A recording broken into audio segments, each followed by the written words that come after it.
Well, good morning, Skegness. We're at the Church Farm Museum today, and here's Naomi, look, running away. Hello. There she goes, look. Naomi, 1940s day or weekend at the Church Farm. Yes. I believe we got a flyover around about 3:30ish. Yeah, 3:50 was it? I can't remember now. And one I'll have to early in the double check. morning as well. So we've got the Dakota today and the Hurricane tomorrow.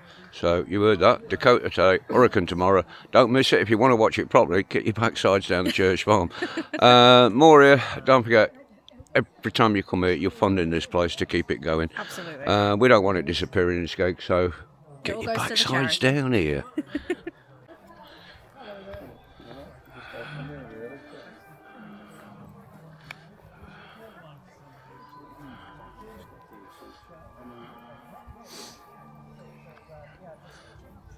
Right, this is some of the layout in the gardens.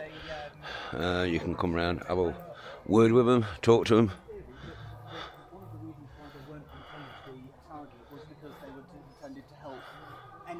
Didn't see that one, see it was camouflaged.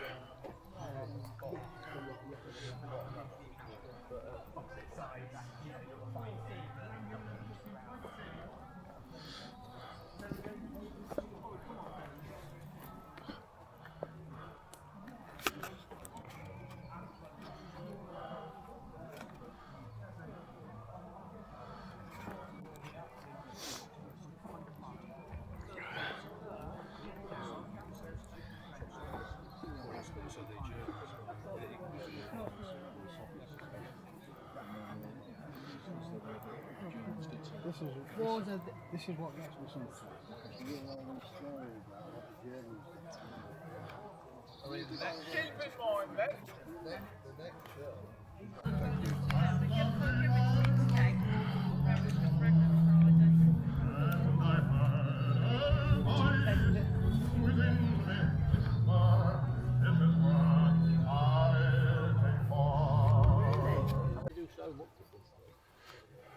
The problem is, if you do it all, you're not going to learn.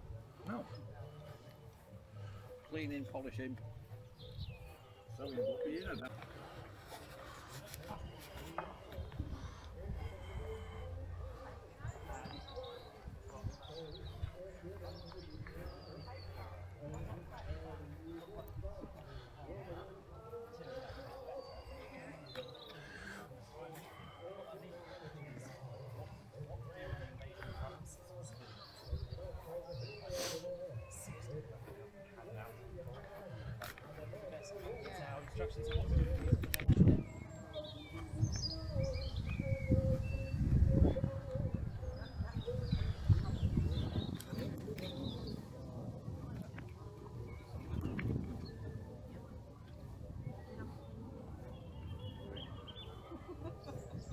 Don't worry about the belt, we'll come back in a second. Just chuck it in the chair.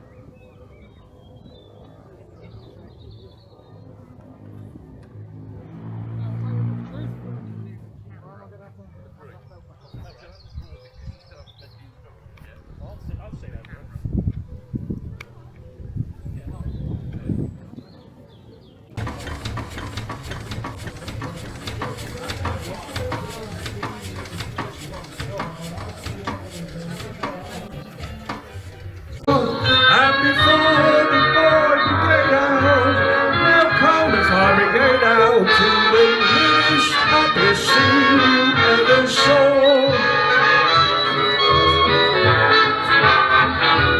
I'm gonna get lit up when the If you think we're on the run, we are the boys who will stop your little game. We are the boys who will make you think again. 'Cause you think you are kidding, Mr. Hitler. If you think holding is done. Now Mr. Brown goes off to town on Rio 21, where he comes only cheating and he's ready with his gun. So watch out, Mr. Hitler, you have met your match in us. If you think you can crush us, we're afraid you've missed the bus. 'Cause you think you are if you think of England's star. Doing a function for these, well, not celebration. I'll let you two stay in the front, otherwise I'll get tangled up. Are we ready? When you're smiling, when you're smiling.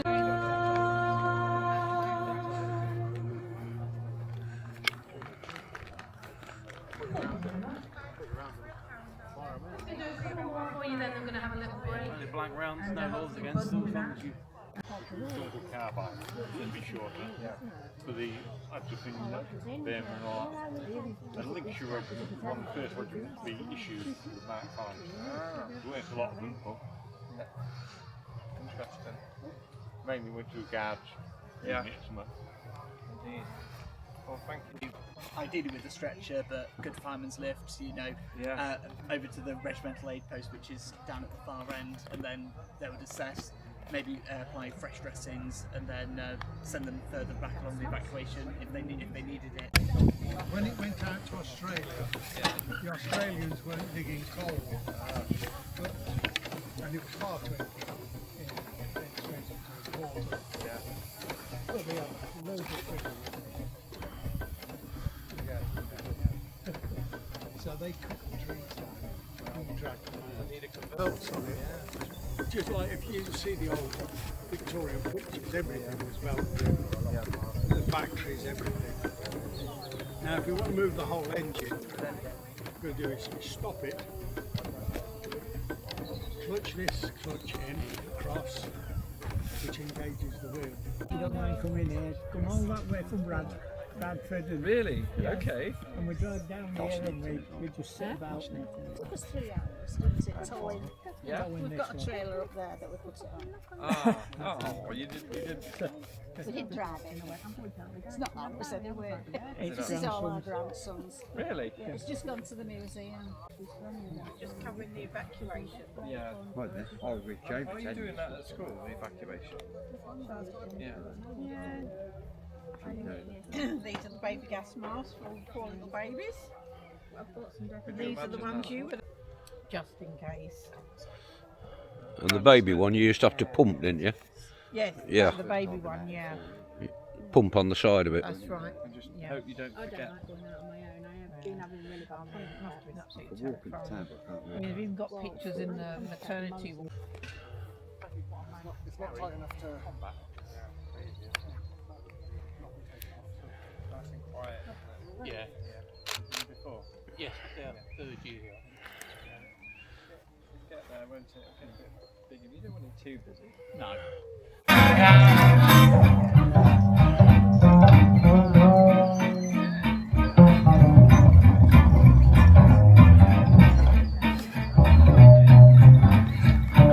Ah, baby, please to shame.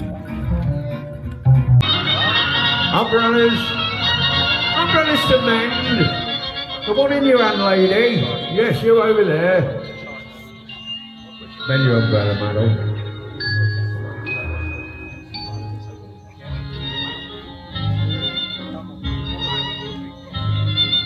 Tooma-looma-looma, tooma-looma-looma, tooma.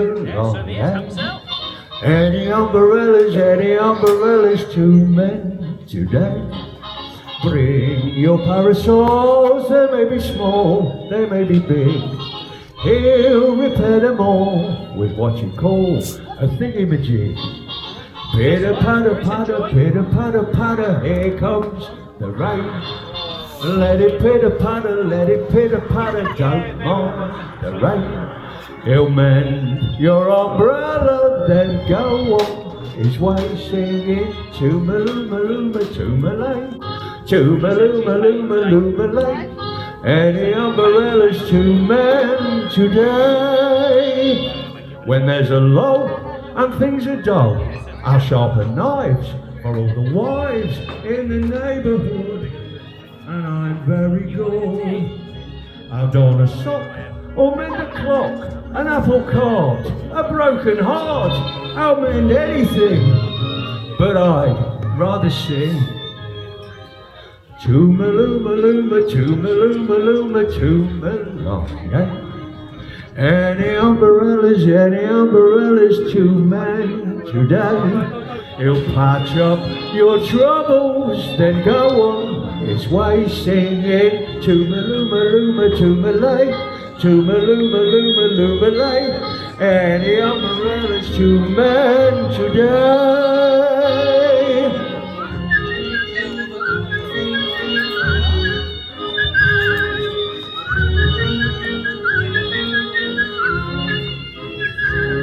He'll patch up your troubles, then go on his way singing. Tooma-looma-looma, tooma-lay, tooma-looma-looma-looma-lay. And the umbrella's two-man today.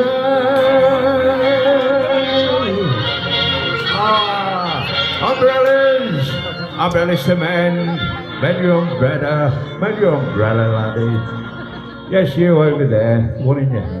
The umbrella man, thank you very much.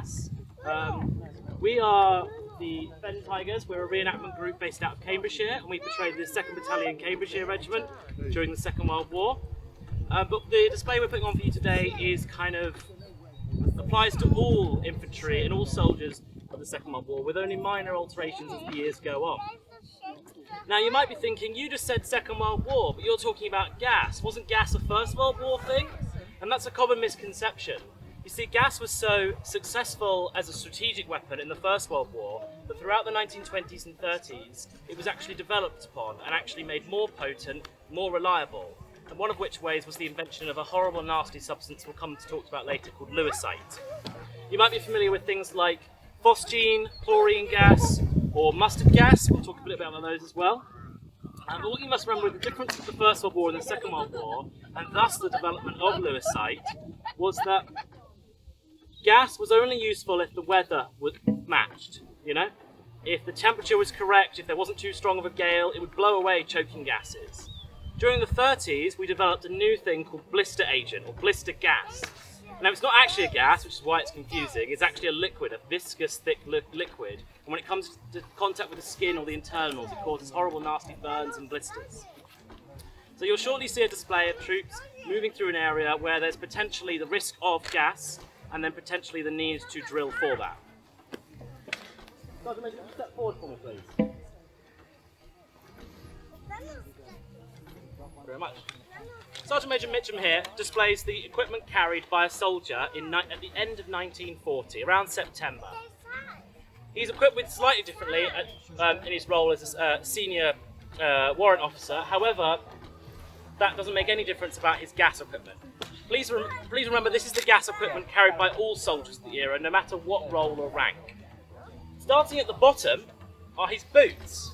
Now, boots had to be polished to keep up the colour, but most importantly dubbined to keep the water out. But by dubbing as a waterproofing, it also kept gas out, like blister agent. He's then wearing a thick wool uniform underneath, so on the trousers and the blouse. This protects mostly his skin, especially from most agents, because the thick wool is water resistant enough. But the most important piece of his equipment is on his front, on his centre. This is a respirator haversack. Inside is what you would refer to as a gas mask, but what the service term is a respirator. Now, a respirator, if you would demonstrate the respirator for us, please.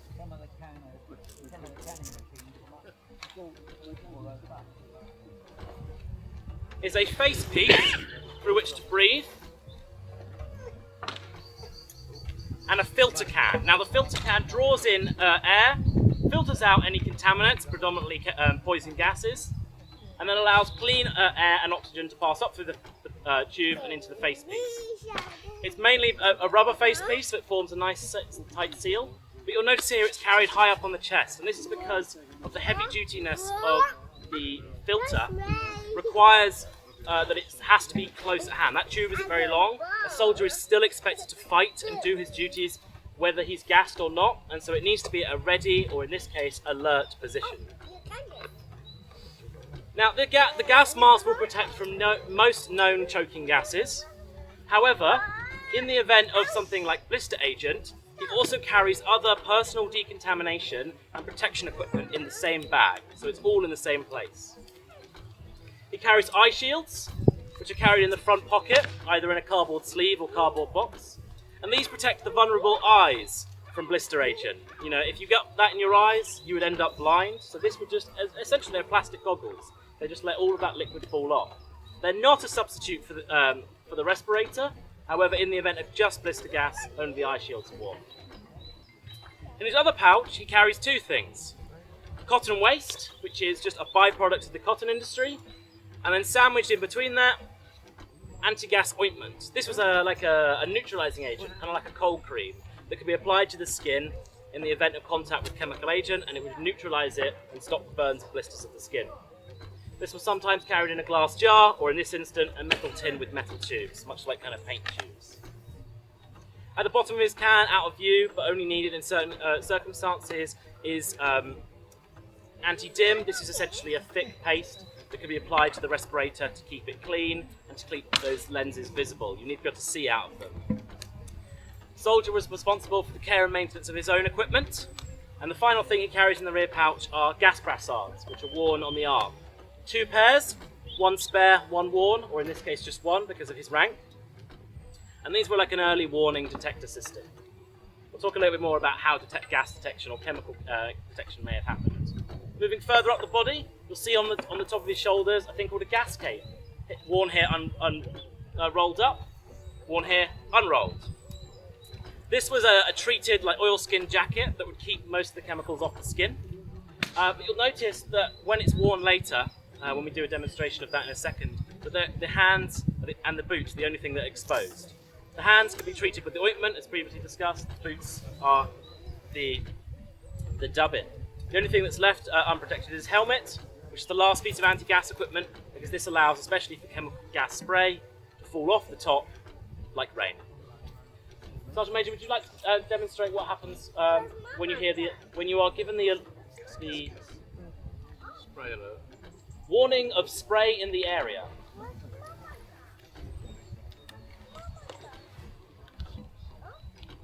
If it was thought that spray might be encountered, this would be worn at the ready position, low on the back but not necessarily worn.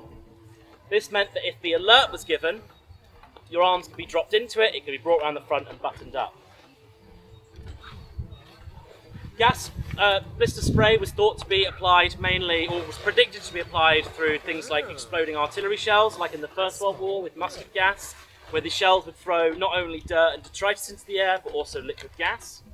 It could be applied by aircraft flying over, much like kind of a crop duster. But also it could be bulk contaminated in an area through mines, bulk contamination vehicles, and left in an area where it could sometimes last up to 4 weeks, keeping an area completely contaminated, meaning that personal decontamination and the constant alert was really important. Sergeant Major, the risk has been raised to alert. You see now he'll pass it around his body, put his arms in. This means that if he does hear the warning that the gas blister spray has been detected, perhaps an aircraft has flown over, or he has moved into an area that has been bulk contaminated. Airfields would often be contaminated, small choke points like footpaths, roads, bridges, areas where troops could come into contact by putting their hands on railings or brushing through leaves. And in the event of that, then a warning would be given, which we'll do in just a second, and a soldier would then be allowed to permit to begin personal decontamination. How long it takes. You know what I mean? The majority of the time they will be dead by then. Don't worry about it. Good coat though. They might take your rifle out. You'll see here when he turns to the side, there's sort of a hump in his back, and this is for the small pack or the haversack that's carried on the back. You have to remember that the whole point of gas and chemical weapons was to not just kill or harm, but to decommission soldiers. Soldiers who had been gassed or were casualties because of gas could no longer fight. So it was in the incentive of the British Army to equip soldiers so that not only could they protect themselves and their health from gas and chemical weapons, but also so they could continue their duties as a soldier. Now, if gas blister spray has been detected, the alert will often be spray! Simply given as a verbal warning, and personal decontamination can begin. The soldier begins with cotton waste, pulling out from a spare pouch in his cape. He wipes any contamination that he possibly could have come into contact off of his exposed skin. Here, his neck, his face, his hands. He next needs to reapply his eye protectors, his eye shields. Now, because the spray isn't necessarily ingested, he doesn't need to wear his gas mask. A pair of new eye shields is more than appropriate. He's also applying ointment here. This is to neutralise any gas he's come into contact with on his skin, but also for future use if he then continues moving through a contaminated area and comes into contact with more.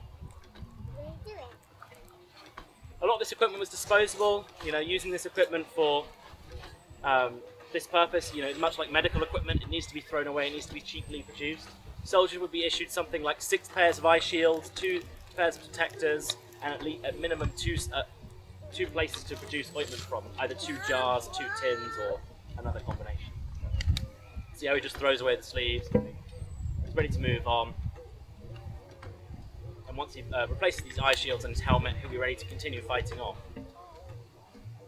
Once he's fought through the area, and it's been decided by the unit commander that the contamination has passed, he will then proceed to continue decontaminating his equipment at essentially a rest station outside of the front lines. But now, as you can see, he's ready to carry on. Sergeant Major, it was a false alarm. You may return back to the ready position. Please move. That many times just getting out of the woods a couple of hours later after coming up. Just go, right, be calm, we're moving. They won't keep a loaded gun like that. During war, it doesn't matter. Blow your bollocks off, that's your fucking problem. There's none of the health and safety. Yeah, very much. In the real war, you know what I mean? Nasty stuff. We'll show you now what would happen if, in the event of coming into contact with something like phosgene, KSK, kind of tear gases or choking gases. These wouldn't necessarily damage the skin or create harm by kind of hitting exposed skin, but if they were ingested or inhaled, they would cause blistering and damage to the lungs, which would eventually lead to either death or at the very least incredibly severe, essentially discomfort, and you become a casualty. Luckily, the respirator provides ample protection against this, and you'll see a group of soldiers here who are ready to move through an area where gas is potentially detected. Most of the time, detection through gas can be done through mechanical or physical detectors, or at the very simple, the smell. So can you all smell that? You smell something in the air? Do you think that might be gas? We should probably alert our soldiers that gas has been detected. My role as a gas sentry means that I've been equipped with a gas rattle. Because of the emergency and severity of gas, no confusion should be allowed over how to be alerted to gas. Some of you might recognise this as a football rattle. We'll come on to that a little bit later. But a gas rattle is the only mechanical alarm for gas. The reason is, if a gas attack happens, you need to act swiftly and you do not want to be confused. If it were a whistle, for example, you may believe, oh, well, is that the whistle to go? Is that the whistle to stop? Is that the whistle to retreat? Is that the whistle to attack? A gas rattle makes one noise and is only alerts to gas. You may also hear a verbal warning for gas, which you might be kind of aware of in the First World War. So what you perhaps might hear is, gas, gas, gas!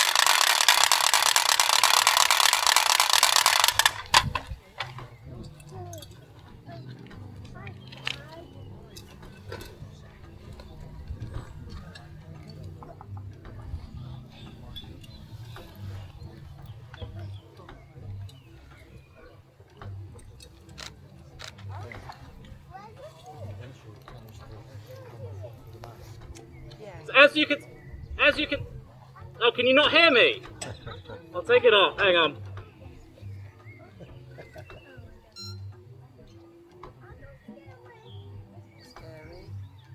I've just tested for gas and I'm fairly sure we're clear. I'll give the order to the men in a second that we're clear. I'll let them suffer in the heat a little bit longer. As you saw there, it's easy to get on, it's close at hand, it's in the respirator. You can see that the tube, although elasticated, has not impeded my movement, and I can continue fighting. The way to give clear, to note that gas is cleared from the area, is 3 long whistle blows, followed by the verbal command, gas clear.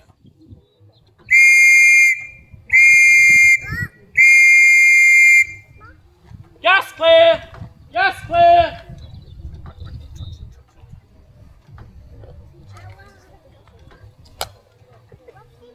Now, protecting and maintaining your equipment is just as important as knowing how to use it. So you would often be instructed to clean it thoroughly, get any moisture off the lenses, and later maybe reapply that anti-dim. This thing could potentially save your life, so you need to take really, really good care of it.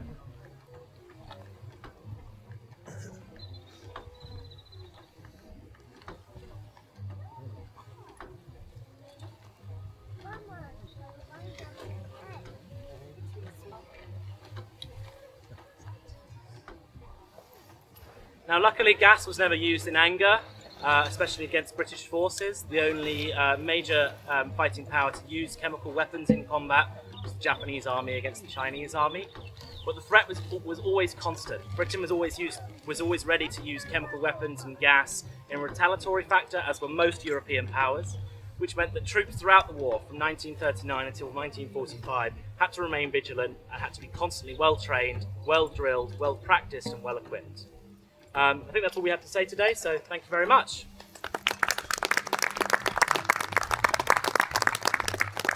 One last thing. In the end of the 30s, early 40s, the doctors and scientists were doing a lot of research in what gas actually did to the human body. They knew about the blisters and the burns, and they knew all the terrible things it could do that way, but they wanted to know what it did long term. And they found out it affected the immune system. So they tested it on animals to see how it affected them. And in the early 40s, they then went to human trials. And they got hold of a cancer patient. He was on death's door. He had no hope. He'd got weeks left. And they injected him with mustard gas into his system, small amounts. He died, they expected him to die, but before he did die, he showed signs of improvement. It's now called chemotherapy. Mustard gas has probably saved or prolonged the life of more people than it has ever harmed. And as they say, from swords you make plowshares. Thank you.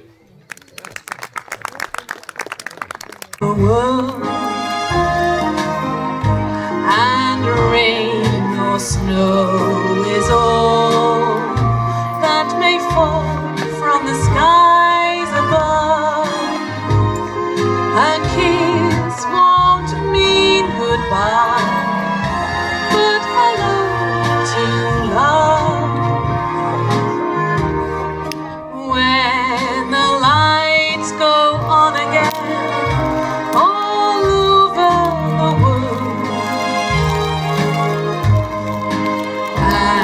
the boys come home again all over the world,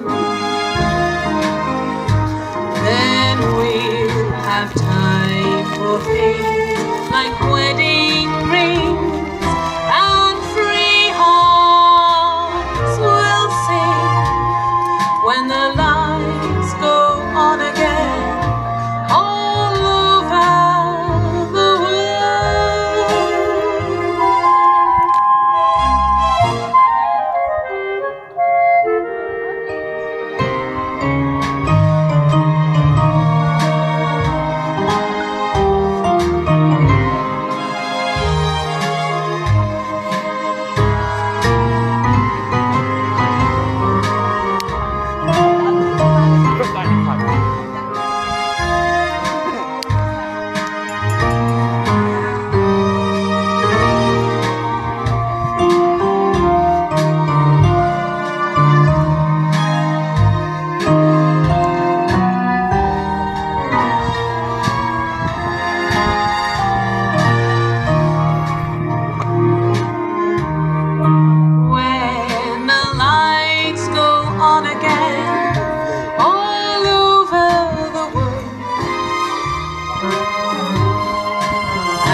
The boys come home again